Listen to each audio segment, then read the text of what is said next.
Getting the recording started. Good evening, everyone, and thank you for joining us as we kick off our 2023 Family Council Week Conference. Tonight features a session to get us started on the theme of this year's Family Council Week, which is, it starts with us, Family Councils as Changemakers. So my name is Sam Peck. I'm the Executive Director of Family Council of Ontario. And it's my pleasure to be here getting things started on this evening. This week and this month, we have a lot to celebrate, not just this week's conference. We're celebrating Family Council Week, Pride Month, Seniors Month, and Indigenous History Month. Starting with the Stonewall Uprising in June 1969, you may not know this, Pride Month both commemorates and celebrates 2S LGBTQ plus activism and culture throughout the years. It's part political activism, part celebration of all of the LGBTQ plus community has achieved over the years. June is also Seniors Month in Ontario. This year, the theme is working for seniors. And it's a time to recognize the hard work that seniors have done all their lives to make Ontario the great place it is today. June being Seniors Month is why we hold our Family Council celebration this month. June's also National Indigenous History Month in Canada, which is a time to recognize the rich history, heritage, resilience, and diversity of First Nations, Inuit, and Métis people across Ontario. On that note, I would like to begin by acknowledging the Indigenous peoples of all the lands that we are on today. While we're meeting on a virtual platform, we always start our events by taking a moment to acknowledge the importance of the land of which we each call home. FCO's work and the work of long-term care homes, family councils, and family caregivers takes place on traditional Indigenous territories across the province we call Ontario. And our team is thankful to be able to work and live on this land. First Nations peoples were the original inhabitants of the land now called Canada. And there's actually over, in Ontario alone, 46 treaties and other agreements across Ontario. So I'm coming to you today from Hamilton. And the city is situated upon the traditional territories of the Erie, Neutral, Huron-Wendat, Haudenosaunee, and the Mississaugas. This land is covered by the Dish with One Spoon Wampa Belt Covenant, and that was an agreement between the Haudenosaunee and the Anishinaabeg to share and care for the resources around the Great Lakes. The land is actually also covered by the Between the Lakes Purchase of 1792 and the Mississaugas of the Credit First Nation. We're so appreciative of the First Nations, Métis, and Inuit people who have cared for these territories since time immemorial and who continue to contribute to the strength of long-term care homes and communities across the province. Acknowledging the land is an Indigenous protocol used to express gratitude to those who reside here and to honor the Indigenous people who have lived and worked on this land historically and presently. And it can also provide us with a reminder that there are things that we can learn about the communities that we live within and amongst. You can learn more about the people, territories, and languages of the land on which you live, work, and care at a great website that is native-land.ca. Tonight, we are going to have a presentation from FCO's own Stephanie Ventura about how you can have a seat at the table to engage in policy making, to engage in making those changes that we all know need to happen in long-term care. And if you're looking to hear the session in French, you can actually just click Interpretation, which is a button at the bottom of your screen, and choose the language in which you'd like to hear the session. If you have any issues throughout our time together over these several days, you can use the lobby chat, and we will be able to assist you. So for interpretation, make sure you hit the join button as that is where you'll actually be able to access all those other Zoom features. If you are in the Zoom events lobby, you won't have all of the other features that will be useful to you. But now it is my pleasure to introduce Stephanie Ventura, FCO's Policy and Research Manager, who will be walking us through really how to meaningfully have a seat at that table to engage in system planning in long-term care. So Tiff, while you get set up, I'm just going to once again welcome everyone to this week's event as we start this evening's education off.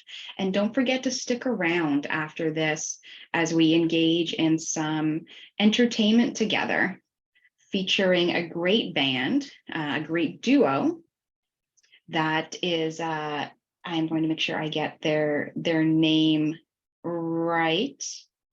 It is called Radio Merchant, and they are going to be performing from 6:30 till 7:30.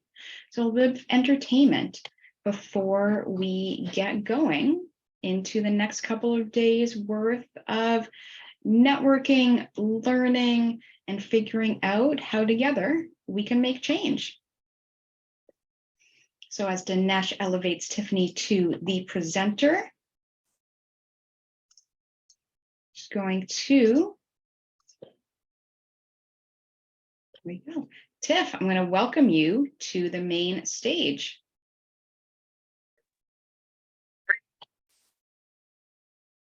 All right, welcome, Tiff.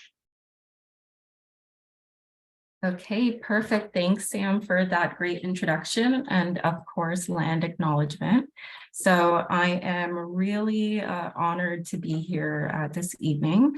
We've had a really great curriculum cafe series going. So I think this is a great way to kick off our conference, especially with the theme that we want family councils to be change makers and for them to, truly use their power to advocate, educate, and inform system planning and policy in the long-term care sector. So I did prepare a short presentation, I guess I'll call it a short one, just with some great information on how you as family caregivers, persons of importance, can really have a seat at the table.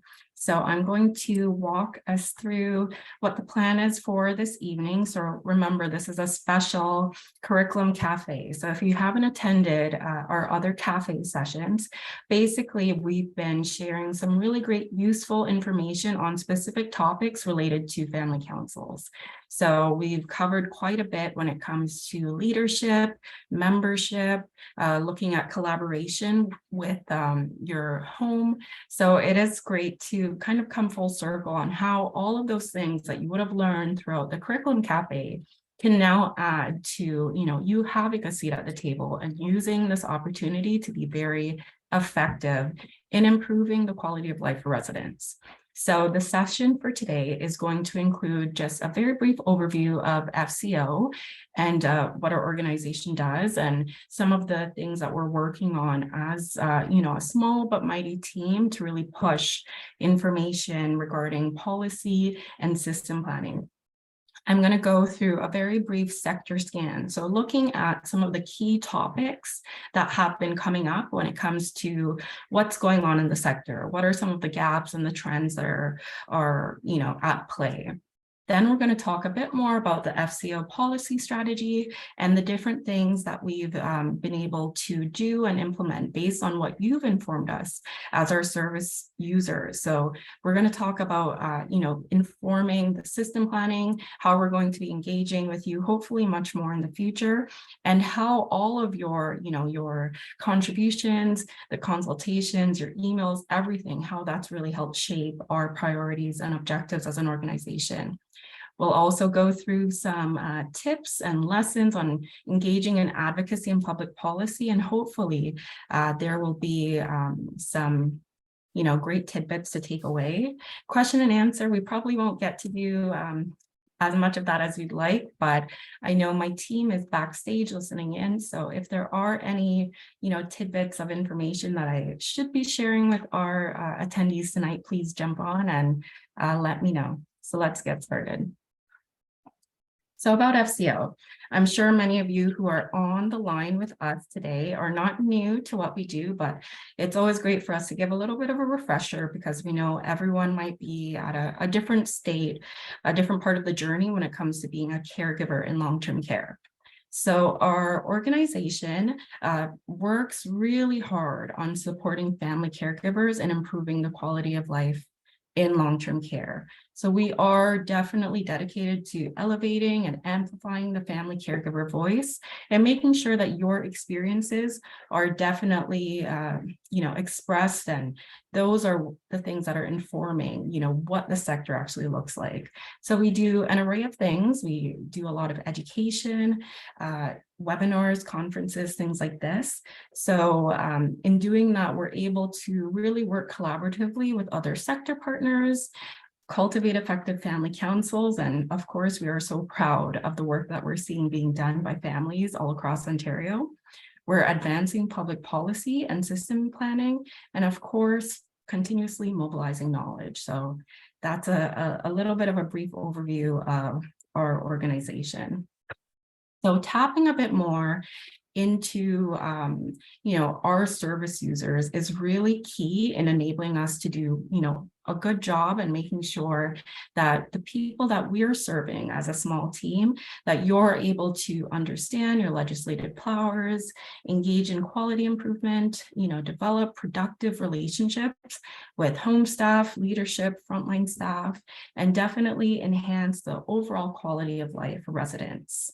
We also know how important it is to incorporate diverse voices and experiences into, the internal and external functions, not only of our own organization, but just overall.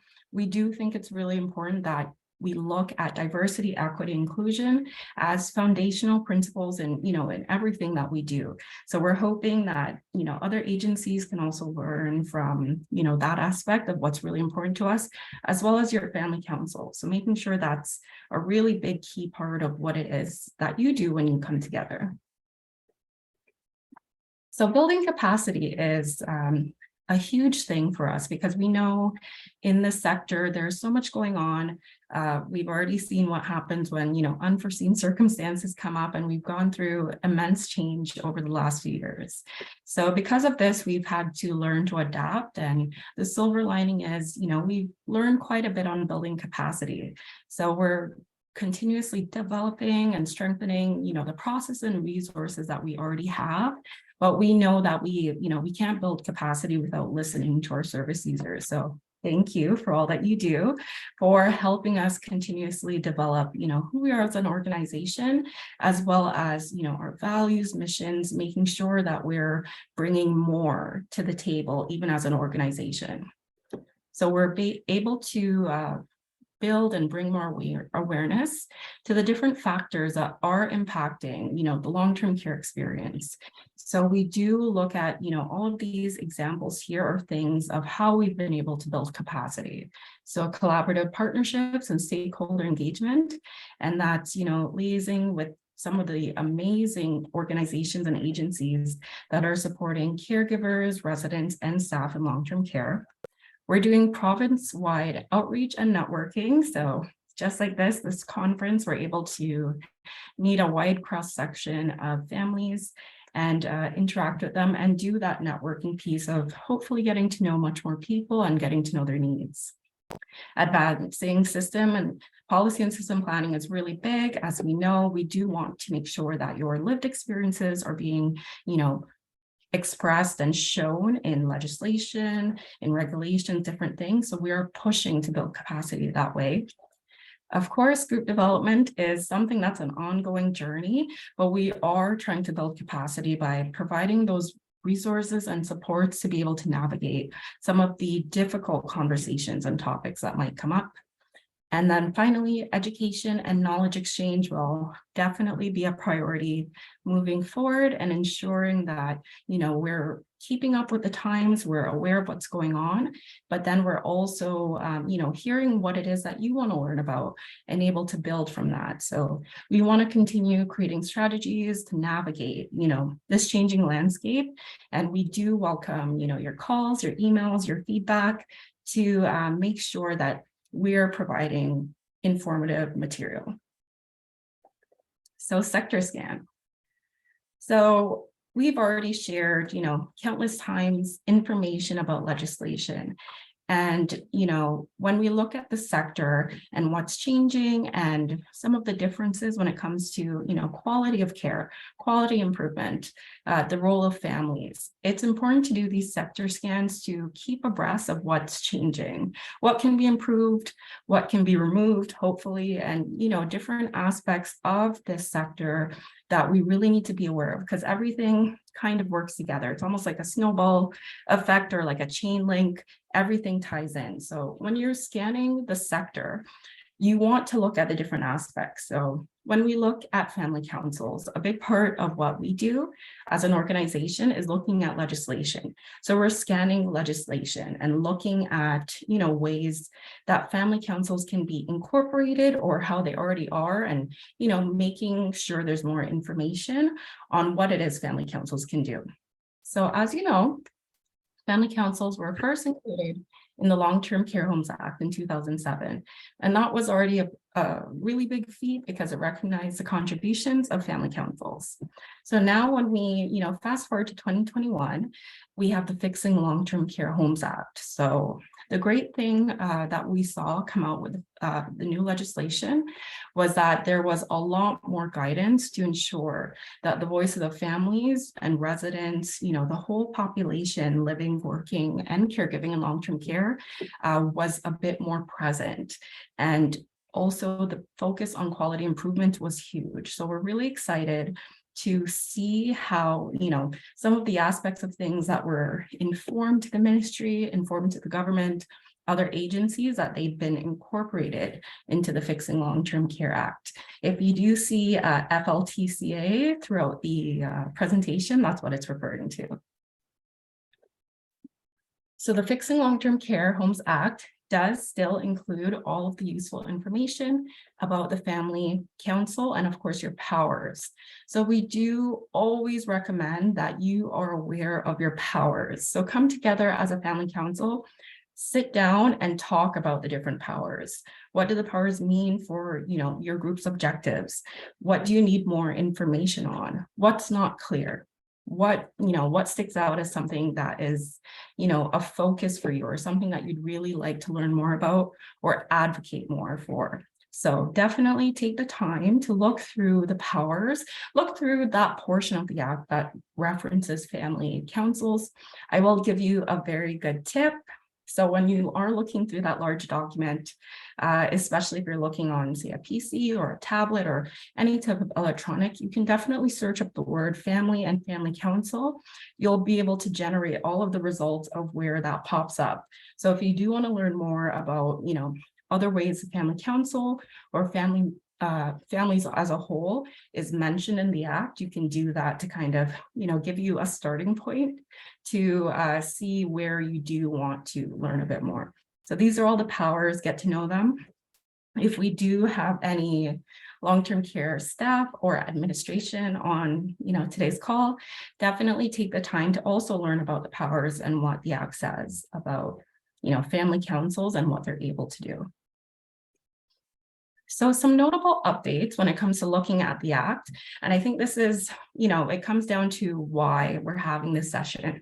You having a seat at the table and being able to provide, your input and share your thoughts on what should be, ingrained into legislation has definitely contributed to the notable updates that we've seen included in the Fixing Long-Term Care Act. So person-centered language. So seeing that included throughout the preamble was definitely a win. I'd say coming from a diverse background myself and knowing, when I get older or I have family members or friends entering long-term care, that there's consideration for people that look like me. or people that look like my best friend, and ensuring that we are looking at those diverse experiences and that they're incorporated. So it's very important for you to, sit and read and reflect on the language that's being used, because it's really important on, bringing back the humanistic quality into long-term care. Inspections. So the requirements for inspections and of course, compliance measures has also been updated, which is a big positive because that's a huge win for public accountability and making sure that, everyone in long-term care is aware of, the requirements, the processes. So definitely have a look at that if you can. Continuous quality improvement initiative is very notable as well, because we're able to see that, quality improvement is a priority. There's going to be, new ways to bring different voices to that table. So we'll have residents, families, different types of staff being, included in those initiatives or in the committee. So that's a big one to, sit back, learn about, just in terms of what should my home be doing when it comes to quality improvement and the initiative that's set out in the legislation. Another notable update is that the minister will consult with organizations that represents the interests of families and residents annually. So that includes FCO, of course, as we represent family councils, but that also includes OARC, which is the Ontario Association of Residents Councils. And it's great that, that effort will be made to sit down with both organizations and talk about, what are the trends, what are the concerns. So, stay in touch with us, send us an email if there's anything that you're hoping that we can pass forward to the minister's team, or, raise as a flag to say this is a really top concern. Definitely get in touch with us about that. There's also expanded requirements for emergency plans. So that's great because it's looking for more input from residents and families on how, we can enhance emergency plans. There's a requirement for all homes to have a public website, which is huge in the age of technology and seeing how we do access lots of information online. And then finally, another notable update is flexible meal planning provisions. So having more flexibility when it comes to nutrition, meals, different things like that. Okay, I'm going to take a quick sip of water so I can get through this very important part about our policy strategy. Okay. So when it comes to Family Council's Ontario policy strategy, the role that I'm in right now is very new. I'm the first policy person at Family Council's Ontario, which is a big honor. And I think it does shed light on what our organization is really trying to do in elevating, our position and our abilities to really serve all of you sitting and attending and listening to this presentation right now. So the policy strategy that I've had the pleasure of, starting off, and it's in its preliminary stages. It's a continuous piece of work, and, will definitely keep changing as times change. But these are some of the core things that are included, and these are the things that are going to be guiding what we're doing as an organization. And this is something that you can also take back to your own family council, just in terms of, what are the things that are going to drive your own movements, what's going to drive your own agendas when it comes to, system planning, policy, informing different things. So values and guiding principles. So similar to what's on our website, we do include, the different guiding principles and values that are really core to our team when we're doing anything. So when we're, doing webinars or connecting with people or collaborating, there's a set of values and guiding principles that we do want to use to really set the tone of our work. So whether it's, implementing an anti-oppressive framework, or making sure that, consultation process and, meeting with families is a key value for us. Those are things that has been incorporated into our policy strategy. It's kind of like a step-by-step process on how we feel we'll be able to effectively inform policy. You want to include things that are assessing the long-term care landscape. So I'd say that's a pretty hard thing to measure. But for our policy strategy, we're going to, make sure that we're looking at the landscape. So both on a micro and macro level, where we're looking at different aspects, different barriers, different system level aspects that are there. Indicators checklist. So this is where we're able to, kind of measure where we're going and look at the things that are indicating that we're doing a good job or that we're being effective or places that we need to grow. Incorporation of family, resident, and long-term care experiences. Again, I'd say that's also something that's in, the values and guiding principles of what FCO does. And, identify goals, objectives, timelines, something to keep us on track so that we know that whatever we're doing policy-wise, we can kind of go back and, see what we achieved, see, if we met our timeline, things like that. So if you do want to consider having a bigger seat at the table and starting with your family council, make a strategy. You already have a terms of reference. Maybe you can incorporate some of these items into that so that you can, kind of gauge where you are. Is policy and system planning really the goal of your council? It might not be, but you'll be able to, identify the goals and objectives and kind of see where everyone's at, all of the participants on the council, and then, incorporate everyone's thoughts and interests into, what's next. So how have family councils helped in informing policy and system planning? So this, I guess, is a part where I get to brag a bit more about, all the things family councils have done for our team in terms of, informing policy, making recommendations, submitting documents, different things. We have to give all of you kudos for all that you do. We wouldn't be here without your voice and experience. So I'm going to share a bit about, how you've been able to really help our organization do all that it's done. Okay. So outreach and consultation findings. So I'm going to make it a priority for myself to definitely share more information on all that you've done. Because I do think all of you deserve a pat on the back for how you've been able to, inform and shape our priorities and then let us know what's really important to you. So key priorities that we've been able to kind of piece out when it comes to the bigger landscape of long-term care is this list right here. So these are the key priorities that you've identified and that we've been able to, really target and put, our objective hat on and think about, how can we really focus in on doing more for these key concerns coming from families and residents.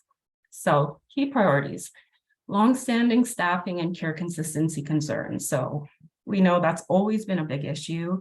The way that we see our residents, our loved ones in long-term care, we want them to have quality care, but we also want the staff that take care of them to enjoy their work, to not feel, overexerted, overwhelmed. We want them to come to work and be able to, provide quality care, companionship, bring their efforts. And we want to ensure that there is also, a community where family feel safe and they feel they can trust the type of care that their loved one is receiving. So the staffing and care consistency concerns is huge. And we know that, what's happened with the pandemic, although those issues were already there, it was definitely exacerbated by what happened. So it is very big for us to, move forward in, targeting what it will take for residents to receive the type of dignified care that they deserve. Continuum of care from community to long-term care. So that's a huge one as well. We want to make sure that that transition is a bit more seamless and that people are aware of, what's going on before they have to enter long-term care. So I'll be able to touch a bit more on that in the presentation about our efforts. Long-term care culture change is also huge because, as you can see, we have a changing, diverse population, different needs, different health elements. So we do want to see the long-term care culture kind of shift and adapt to what's going on with, new residents, new families. Quality improvement was also a key priority for families because we want, it's obvious that families want to see, more effort put towards quality improvement, more enforcement, more accountability, and then of course, more follow-up when there are issues of non-compliance. And then finally, another key priority was the recognition for caregivers in system planning. I'd want to say that speaks for itself, but I don't think there's enough that can be said about, all that family councils did for, residents, staff over the years. So I'll be able to go into a little bit more detail about, our findings and then what we're hoping to do. And hopefully this will inspire all of you attending and those who might watch this session after on, where you can get started as well, or areas that you might want to tackle. So addressing feedback. So I did provide a list of the key priorities that were identified by you. So thanks again. So here are a few ways in which we've been able to use your feedback and use your comments and concerns and, hopefully present them in a way that they become key objectives for the rest of the sector. So when it comes to staffing and consistency of care, we were able to present recommendations in a pre-legislative submission on recruitment and retainment of the long-term care workforce. So we know it's not enough to just say, get more workers, get more staff. We know that's, a long-term process and there's different steps that need to be incorporated. So we did present some recommendations on, how the long-term care sector can work on recruitment and, having a very qualified, competent workforce that enjoys their jobs. They want to, give back to, older adults and work well with them and different things like that. So we did provide some really great recommendations to the government just in terms of how we can improve that. We also worked on aligning those recommendations with highlights from the Ontario Long-Term Care Staffing Plan. So we, of course, we're looking at information that already exists, but then also adding to it based on, what we're seeing going on. We also have been staying abreast of the updates on the financial support program for up to 4,000 new students at private career colleges to address the shortage of PSWs. And then, of course, other initiatives to help ensure that, PSWs are trained to meet these very diverse needs. So we want to continue seeing, ways to incentivize working in the long-term care sector. So that will be, very big for when we're addressing this specific topic. So continuum of care support. So two great members on our team are definitely leading a very big project, and that's an admissions package project that will be supporting resident and family transition from community to long-term care. So again, we want to be proactive and look at how we can step it up and, prepare families and residents before they make that huge step. We know, the transition can be very traumatizing, it can be overwhelming, but how can we ensure that, families and residents feel that they're guided and supported and, they know where the resources are if they do need to use them. So some of the recommendations that we also added to in terms of the continuum of care support was looking at different types of professionals that, really enhance the long-term care environment. So we did make recommendations on utilizing social workers and different types of skilled allied health professionals in our submission as well. We're, big supporters of social workers, and we've been able to, provide some placement opportunities to learn about the sector. So we're also hoping that, if your home is looking for students or volunteers, this could also be something of interest where, we're engaging with new individuals entering the workforce or looking at, their first-time careers. How can we incentivize this and give them the opportunity to learn more about long-term care? Culture change. So in terms of your great feedback that we received, we've been able to communicate the need for much more person-centered care opportunities and supports and resources. So we know that includes looking at, holistic, cultural, linguistic, religious needs, amongst many other things. That's a big part of that culture change, and that will be a big part in supporting our very diverse community. We've also looked at ongoing efforts to showcase homes that are using progressive models of care, which is huge. So please keep the blogs and the written excerpts coming, because we love sharing them so that people can get a sense of what culture change looks like for your long-term care community. Our Building Bridges program and in-house advisory committees have been very integral in, the work that we're doing and how we're speaking up for more culture change. So that's been great to have some lived experience from individuals, different parts of the province, able to contribute their insights on how, that culture change can be done, not only effectively, but respectfully, looking at diverse set of people that, we all may come across. And then, of course, collaboration with numerous long-term care organizations and, how we're able to improve our own supports and kind of give and take that feedback as well. Quality improvement and enforcement. So based on what we heard from you, we were able to share some great recommendations in our submission and on an ongoing basis as well on, what you'd like to see when it comes to improvement of, the quality of life, the standard of care, but also enforcing these rules. So we were able to submit some recommendations around standardized metrics that will be able to, not only help with enforcement and accountability, but measure it. We also were able to talk about family and resident involvement and quality improvement initiatives. So we are really happy to see the Quality Improvement Committee come to life and, the work that could be done through those committees all throughout the province.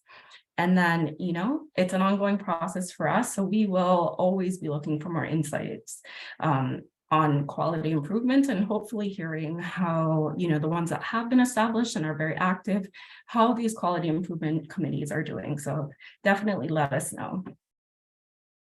And then finally, key priority recognition for families in system planning. And again, kudos to every family caregiver on this call joining this webinar because we recognize all that you do. So we have been addressing that feedback that you shared with us in regards to recognizing, the role families play. So we're connecting families more with the ministry stakeholders and, sending them to the right people, triaging those concerns and making sure they're able to get in touch with those that can really help. We've been able to identify barriers that, hinder participation in system planning, and we've been able to recommend some different solutions to our ministry partners and other sector partners as well on how we can make sure, some of these resources and supports are a bit more accessible and making sure that, they're at a reading level, technology level, different things that would be able to, that might hinder someone's ability to participate, that we're considering what can be done to make sure that they can be a part of the discussion and be at the table. And then participation in national standards and different committees and initiatives, we've been able to, as a team, kind of divide and conquer and look at different ways that, in our own roles, we're able to provide more insights from our own feedback and experience, but then also yours. Okay, how to engage in policy work. So I think I've gone on and on about, what FCO has done. And again, thanks to all of you for your information and your recommendations and suggestions on how we can better engage in policy. So here are some, hopefully some great, best practices and takeaways for you to look at how you can engage in that policy work. So policy in the grand scheme. So when we had a very lovely student work with us one summer, in health research and policy research and looking at, the grand scheme, and she had done a wonderful report that I can definitely make available, but just a report kind of covering, the differences in public policy, especially when it looks at different, sectors and specifically, the purpose of certain policy elements when it comes to certain sectors. So public policy as a whole, it looks at the different forms of governments and the actions needed to achieve a desired outcome, goal, or solve a problem. So the thing with that is we can't use the same type of framework for every sector. So when we look at long-term care policy, we know that long-term care policy is focused on some different elements. So it's a coordinated system of care to improve the quality of life of residents in long-term care homes across the province. So we know that we do have to focus on, a specific set of elements to really be effective when we're talking about policy and system planning. it won't be, a one size fits all when it comes to informing policy. So areas of influence is really important to consider when you're looking at, what is it that you want to do? What's your plan moving forward? So the key areas of influence that you might want to consider sitting down with your council and, kind of breaking down the steps on what you want to do. So you want to think about the areas of influence. So we have your local home. So that's where your loved one resides and where you provide caregiving, and I'm sure other great contributions to the home. You also want to look at your municipality or your region. So you might live, more out west, out east. You might want to think of looking at, how can homes in your specific region be able to influence policy? And then, of course, the government. How can you connect with government stakeholders and, policymakers, people that can enact change? How do you influence what it is that they're doing? So those are the key areas of influence that you want to keep in mind. So I did want to provide a few examples of current initiatives and sector work, just to get the ideas flowing and maybe encourage some thoughts about who you might want to get in touch with, or, who is doing something that is of interest to you. So if there is an organization that's, doing something that you're really passionate about, get in contact with them, find out how you can be a part of their initiatives, their campaigns, and their overall actions, as a group wanting to enact change. So I did pull a list from a very long list of really great initiatives. So for instance, we have the Keys to Daily Living, which is from the Ontario Society of Senior Citizens organizations. So they've developed a toolkit to help seniors access different support programs or services so that they can remain longer within the community, within their home. So they were able to do this by coming together and, thinking of that objective, and the project is also funded by the New Horizons for Seniors grant. So that's a really great project going on. Another initiative that's really big is by Orca, and that's called a Putting Seniors First pre-budget submission.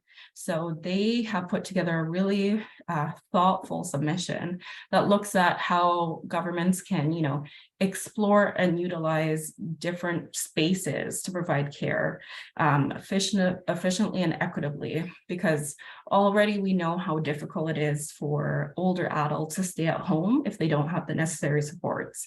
So their pre-budget submission did focus on, how can we prevent admitting older adults prematurely to long-term care? How are we going to, change what's going on in our communities to allow them to age, peacefully and age happily at home for a bit longer? So those are two great projects to check out. I wanted to include information on two specific groups that are doing some great work. So Family Council Network 4, I can go on for days about how much work that they've done and how happy we have been to be so connected with them and supported by them. So they are an advocacy committee comprised of family council members in the Lynn 4 area. So they've been amazing in, having that dedication to bring forward different issues. So they've been active since 2012, and they offer support, education, resources. They have an amazing regional meeting. I believe it's quarterly. So definitely reach out to them, if you'd like some tips on how to get started on more grand scale advocacy. I also wanted to shout out the Institute for Change Leadership. So they're a great group of individuals that are really passionate about highlighting different concerns and different groups in the community. One of the big projects that they're working on is highlighting concerns about options, again, for services and accommodations for older adults so that they can age at home. So they have a goal of connecting with different organizations and individuals that have, overlapping perspectives and insights so that they can bring together more people to advocate to government for different services or more to be provided for older adults in our community so that they really can have healthy, productive, and dignified aging experiences. So I do recommend, reaching out to these organizations. I'm happy to share some contact information if you are interested in getting in touch with either. So some ideas for personal and group involvement, and we already know that the work of caregivers, frontline staff, there's so much going on. So you might not necessarily have the time to, do all of these things, all of the ideas mentioned here, but you can definitely consider, what's reasonable and what is something that you feel with your own manpower or manpower of your group that you're able to, really move policy and inform different things going on in the sector. So you can host and attend networking meetings. So these meetings, networking, conferences like these, they provide some really great opportunities for members in the community to be able to, have that peer support, gather together, but also learn from each other's experiences. Because once you tap into, another person's experience, you might notice the same thing, as a family council, you're bringing together a collective concern. So the more that you're able to network and meet new people and learn about, what's going on their side of things, you might be able to, pick out some commonalities and work together to bring some things forward.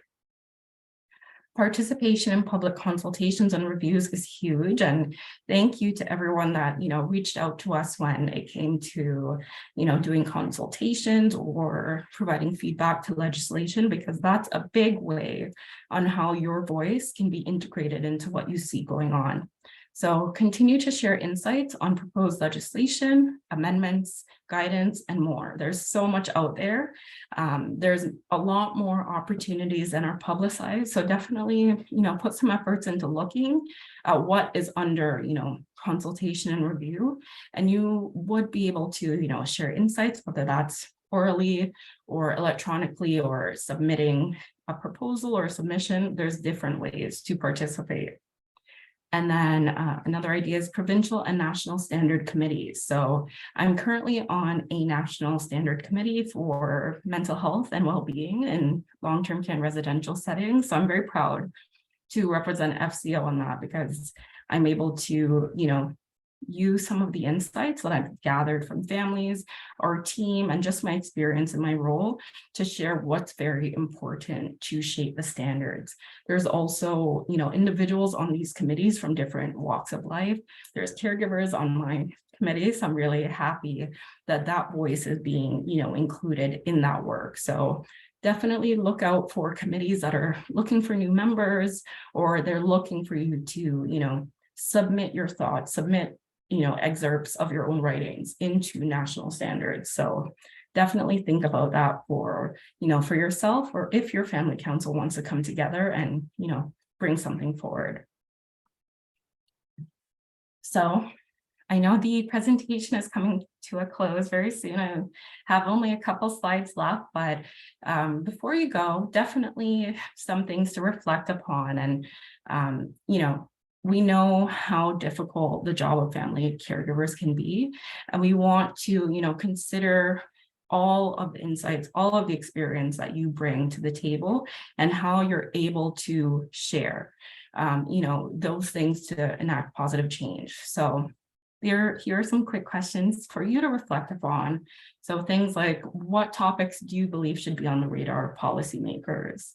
How can caregivers be meaningfully recognized? How can they be engaged? How can they bring forth, what they've lived through, what they've observed? How can they use that to meaningfully change what we see going on in the sector? You want to think about, what should be enacted to ensure families, residents, and home staff are engaged in the policy implementation and reform process. So what do you want to see happen so that your consultation is a constant, that it's, a given that if something changes, lawmakers, policymakers, the government, they are wanting to hear from you. What can we do to make sure that those voices are always at the table? what can the Ontario long-term care homes do all across the province? What can they do in accordance with the Act to deliver plans of care for each resident, nursing and support services, really effective ones? So what do you think should be a part of, Ontario long-term care homes metrics, processes, procedures to ensure that this delivery of care and the plans for each resident are impactful, they're meaningful, they're effective, they're stimulating, they're, helping different people live the quality of life that they deserve? So reflect on those questions, not only for yourself as a caregiver, but what do you want people, the future of long-term care, to know? What do you want future staff, future volunteers, students, family caregivers, residents, what do you want to ensure is in their future? So a few best practices for engagement and policy. I hope the tips that I've already provided are good and getting started, but here are a few more, kind of wrapping up everything I've talked about so far. So take the time to review the Act as a collective and as an individual. We want you to understand the scope of influence and look at your powers. What can you do to really make that difference?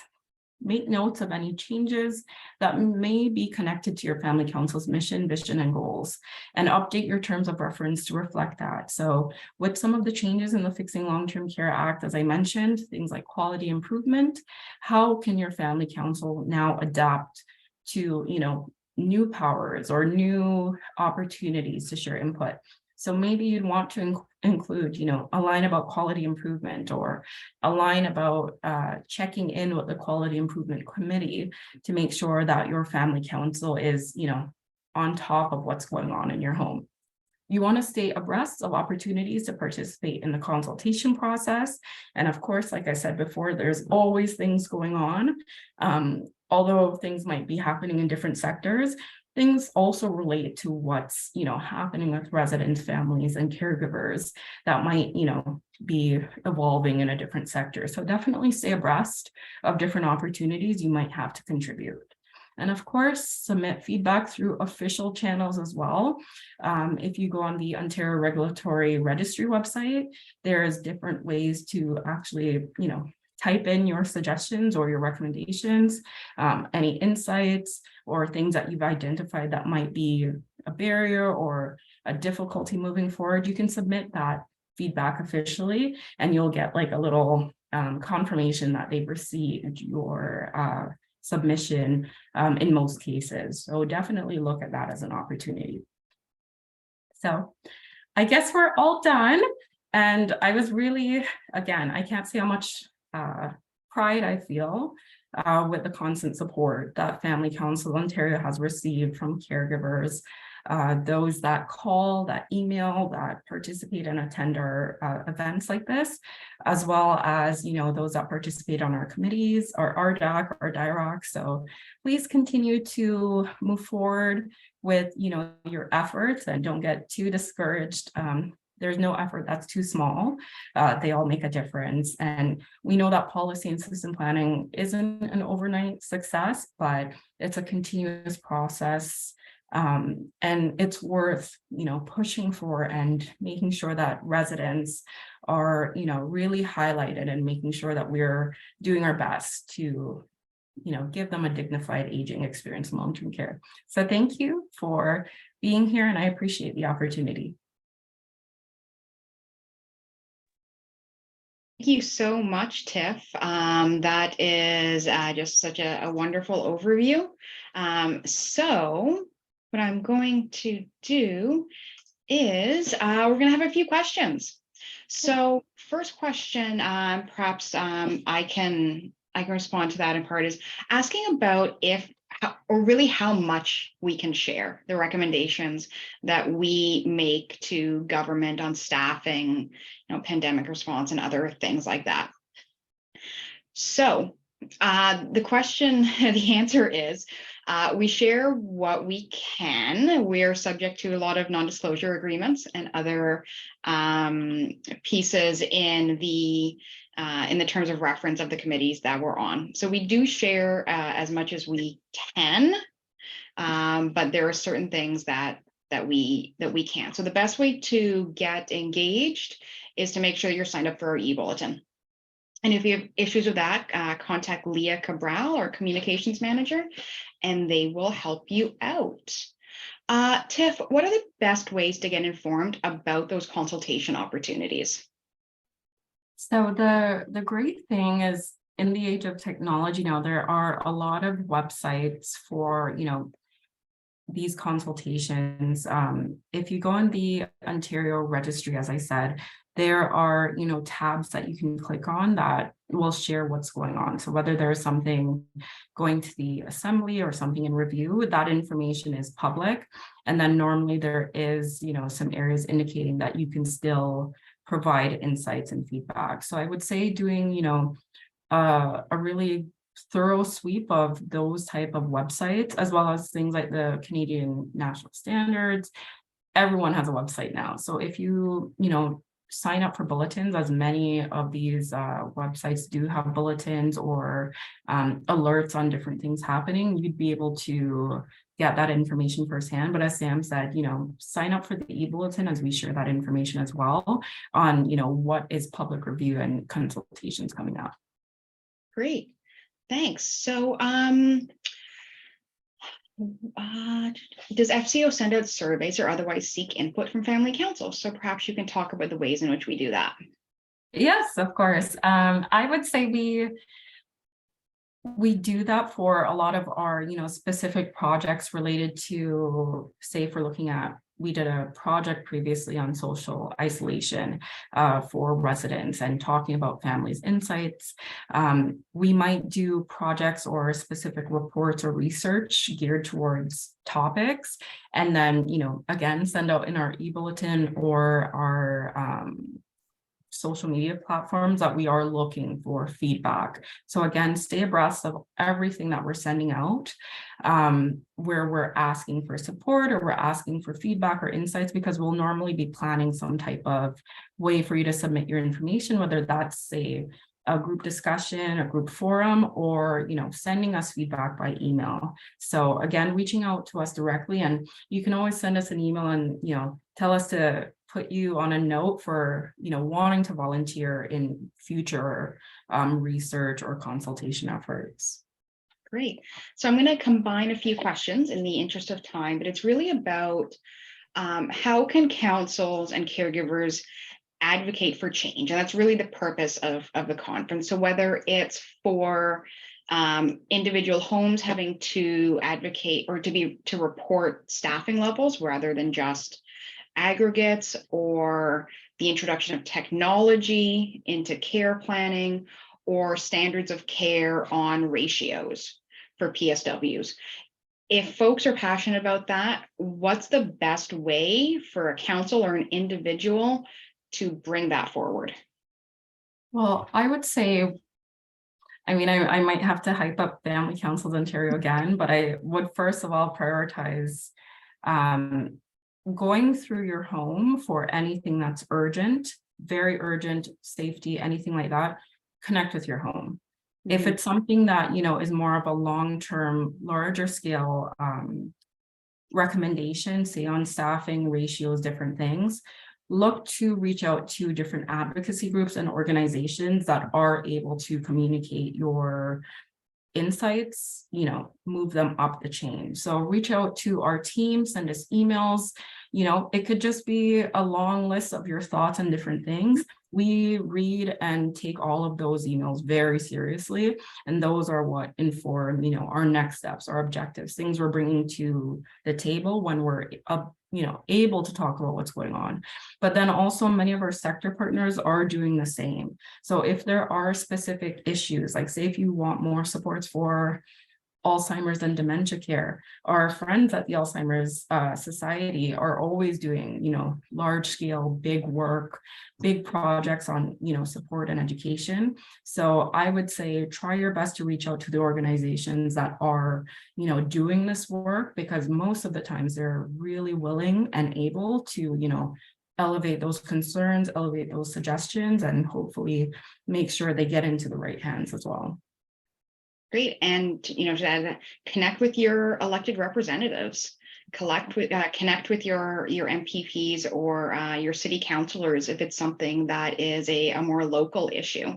Definitely take advantage of those who we've elected to bring our concerns forward and act on our behalf. So Tiff, a big thanks again for this session.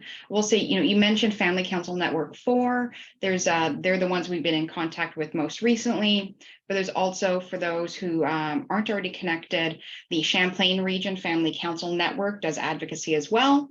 There's the Northern group, which Leanne and Natasha are connected to, as well as a Francophone group as well, plus other clusters here and there of family councils who have come together to discuss issues of shared concern. So those networking meetings or clusters or smaller gatherings of councils.